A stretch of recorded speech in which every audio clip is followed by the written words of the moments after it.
Okay, so I didn't plan to record the video like this, but I was like, my camera's here, I got my makeup on, my hair is done, let me just do it now. So I went on a European vacation for the month of July 2015, and I went to Paris, France, Barcelona, Spain, Venice and Rome, Italy, and Santorini, Greece. So I got a lot of questions about what I did to plan, how I planned it. Do you have any tips on how to go about planning activities and booking tours, and what were some mistakes that you had on the way that you did that you learn from it now? So I wanted to tell you guys the stuff that I have. I made a list on the way back from Greece to Paris. I was on the plane. I was like, let me make a list now. So I have 14 things on my list, and this is my European travel tips, suggestions, and my mistakes. And I wrote it down on my phone, so I don't want to forget it. So apologize if I'm like looking down on my phone and reading off of it, but I want to make sure I have everything said and everything done. And yes, number one, choose airline wisely. So when we were choosing our flights from in between cities, we wanted to fly. We could take a train, but we wanted to fly since we have limited days in each city, so that would cut down on train time. So that's why we flew to most of the cities, took a train from Venice to Rome. So choose your airlines wisely. There were a lot of budget airlines like EasyJet and Vueling and other ones, but those are cheaper, but I didn't feel comfortable riding in them because, one, I don't know them as well as like Lufthansa, Air France, Aegean Airlines. And also I saw a lot of reviews on those airlines missing baggage, having to pay for carry-on and all that stuff. And I did not want to go through that, especially in Europe, not really knowing my way around the area. So we chose more expensive airlines so we didn't have to worry about all that. And I'm happy that we did do that. So choose your airlines wisely. So we flew, I said Air France, we flew Aegean Airlines, we flew Lufthansa. Those are the three airlines that we flew from each city to each city. All right, number two, cheaper fly days and be flexible if you can and leave from your last destination. So cheaper fly days. So we flew to Europe, our first destination, on a Tuesday. That was from JFK, and that was so much easier, not so much easier, so much cheaper than flying like on a Friday, a Saturday, or a Sunday. So we flew on a Tuesday. And we had a flexibility of Monday, Tuesday, or Wednesday to fly. So try to be flexible with that so you have more opportunities to choose a better airline that's cheaper. So that's why we chose Tuesday. And last, leave from your last destination. It's cheaper to leave from your last destination if you're going on like on a mini tour. Did I even check if this was in focus? I didn't. Oh, maybe I did. And so our last destination was Greece. However, we needed to fly back to JFK. But I forget what exactly happened, but it didn't work out. Like where we were in Santorini, like it didn't work out to fly from there all the way back to JFK from there. So we flew back to Paris and then from Paris to JFK. All right, number three, hotels. We chose hotels that had free Wi-Fi because we didn't have a data plan for Europe, so it was easier to have Wi-Fi in our hotel. So when we wanted to send messages and make calls, then we had the ability to do that. Also for breakfast, try to choose hotels that are have breakfast included in their rates because it cuts down on your extra expenses for each day. There was a couple, I think one or two hotels that had breakfast included for us, but some hotels didn't, and it got expensive for breakfast every day. We chose hotels based on TripAdvisor. TripAdvisor was a really, really good tool for us to choose for hotels, restaurants, everything like that. So go to TripAdvisor, first pick your city, and then and then it'll show you the top hotels in the city. Read the reviews thoroughly, what people liked, what people didn't like, because sometimes some people might have a review about something and it might not be that important to you as to them. So read all the reviews thoroughly, and that's how you should pick you know, which hotels that you want to stay in. And we chose to do hotels. There's other budget-friendly places like Airbnb and I think HomeAway, I think. But those are like houses or apartments that you can stay in for some time, but they don't include all the hotel amenities. And some people might be better, it might be better for them than a hotel, and much cheaper because hotels in Europe are so expensive. And then also hostels, if you don't mind being in a hostel, they have many upscale nice hostels everywhere in Europe. So we chose hotels because that's all we know. Like our first time there, let's just like step foot and be safe. Then next time we go, then we can like, you know, do other things. So number 4, after we made our whole itinerary for our trip, I typed it out and then I sent it to all my family and friends so they know exactly where I'm at during that day, just in case they try to reach me and they can't, or they haven't heard from me for some time. They know, well, she was supposed to be in this hotel in this city on this day, because I had times we were leaving, times we were checking in, the hotel, the address of the hotel, everything. So make an itinerary for your family and friends so it can put them at ease, because you're so far away and you never know what can happen. So make an itinerary. Weeks in advance, I just looked up, just browsing the different type of tours they have for each city and how much they were and what exactly they covered, so that when it got closer to the time to travel, we kind of knew exactly, okay, when we're in this city, let's do this kind of tour so we can hit these places, and maybe in this city we'll kind of do like this type of tour and hit these places. So there's so many tours, so many activities. That's why I say weeks in advance, just like start looking at it so you have an idea, and then when you come back, you'll be like, you know what, I think I would love to do this in Rome, and then I'll like to do this in France. So start looking way ahead. And then someone asked me on my Instagram, you know, how did I choose the tour? So on TripAdvisor, all the type of tours they have that are very popular, they have reviews on what people thought, you know, their thoughts on the tour and how they enjoyed it. So that's how we picked majority of our tours.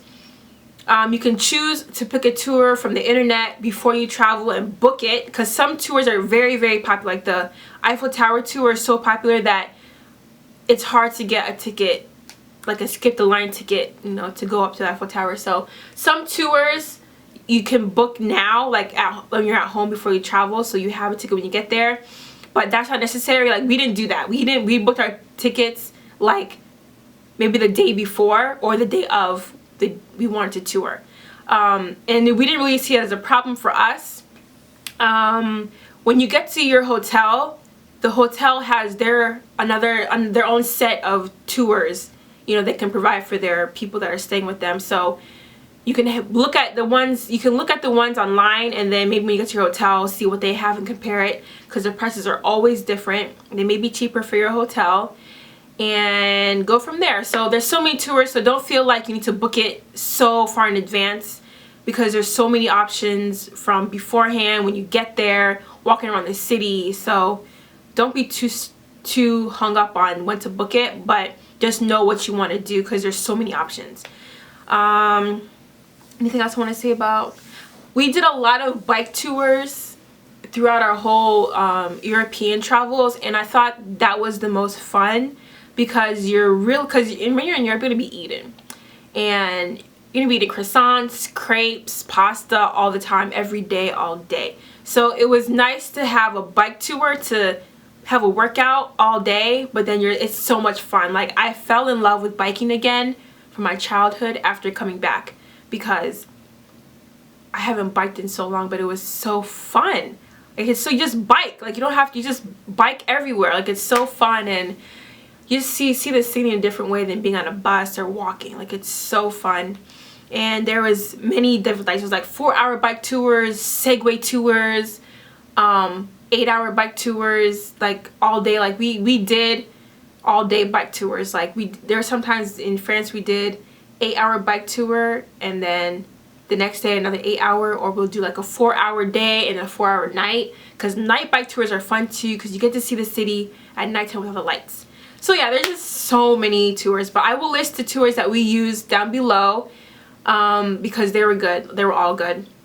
We didn't have a bad experience with any of the tours that we had. There's like biking tours, walking tours, boat tours, bus tours, eating tours, wine tours, like so many tours. Segways, I think I said that. All right, number 6, check the weather of the places you're going to be going to. Europe, I did not know Europe in July is actually the worst time to go because it's so hot. So next time I go to Europe, I'll go in the spring or the fall, not smack dab in the middle of summer, because it was so hot. It was so hot. It was so hot that I was like, why did I do this? It was so hot. So Venice and Greece were like the hottest places. But yeah, so check the weather so you know what to pack, and pack light if you're going to be like on an extended vacation like we were for 2.5 weeks, because you're going to be lugging your suitcase from city to city to city to city. So make sure you pack light. And I suggest to pack like dresses, like, you know, like day dresses, just like day dresses and like rompers, because it's a complete outfit. It's one piece, so you don't have to pack like too much of tops and bottoms and this to match this.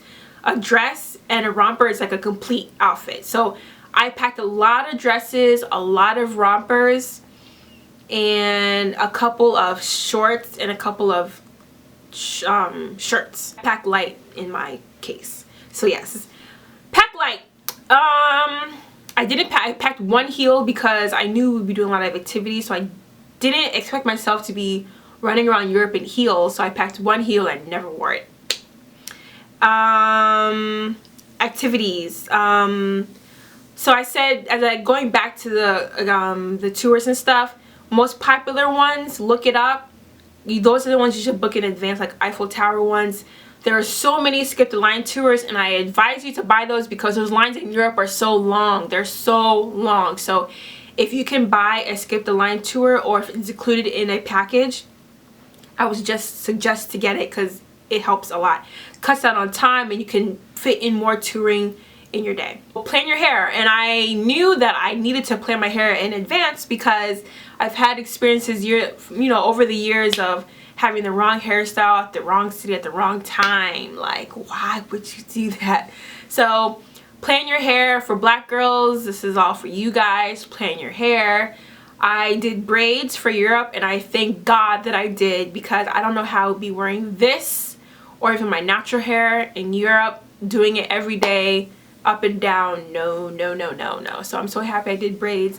Braids are so easy. Like, you can do so many styles. Just throw it up, down, whatever way. So plan a hairstyle that's easy to maintain while you're on a trip for extended time. And also, it cuts down on doing braids. It cuts down on packing products, because you don't want to be like lugging products all up and down. And some airlines in Europe are different than here in the United States, and they don't let you carry certain things. Like, what was it? Oh yeah, my cosmetic scissors. When I was going to Greece, they took it away from me. But you can carry scissors here in the United States and in France and in Italy or Barcelona or something like that. But going to Greece is different. So try to cut down on all those kind of like, not really sure, can I pack this? So that's why I did braids. I packed no products. Didn't pack much makeup because I knew we'd be doing a lot of activities, and I don't like to wear makeup when I'm sweating and stuff. So I packed light makeup. I packed enough for a simple day and then a night if we happen to go somewhere that I need to do night makeup. So I went to France, first stop. Second stop, Barcelona. First day in Barcelona, my makeup didn't even match me anymore, so I didn't wear makeup for the rest of the 2 weeks that we were traveling. So my makeup was useless. So yeah, so if you're traveling and you're going to be going to somewhere where there's a lot of sun, it's going to be hot, I would suggest to pack like your color now and maybe your color when you get darker, because you're going to run into tanning and your makeup's not going to match. So my makeup did not match after France, so I didn't even wear makeup anymore. So be aware of that. Don't pack too much makeup, because there's no, I don't know why you should be wearing, I mean, if it's in like the middle of dead summer, I don't know why you'd be packing on foundation and concealer and highlight and contour on your face. Like why? Like stop. Like, well, that's just me. I wouldn't do that, but don't do that. Like, this too hot. If it's in like the winter or the spring and the fall when it's not even hot like that, pack your makeup. But when you know you're gonna go in the summer and you're gonna do activities, you're gonna be sweating, there's no point. But that's just me. There's so many apps that I downloaded for my trip, and restaurants. TripAdvisor helps with picking restaurants for the day, for like lunch, breakfast, dinner, snacks, gelato, everything. Hotels, same as I said, TripAdvisor. Currency, so buy a currency app to help you convert prices for things when you're shopping at a restaurant, so you know how much you're spending in US dollars, so you can like think like, is this expensive or not? So yeah, so use those apps.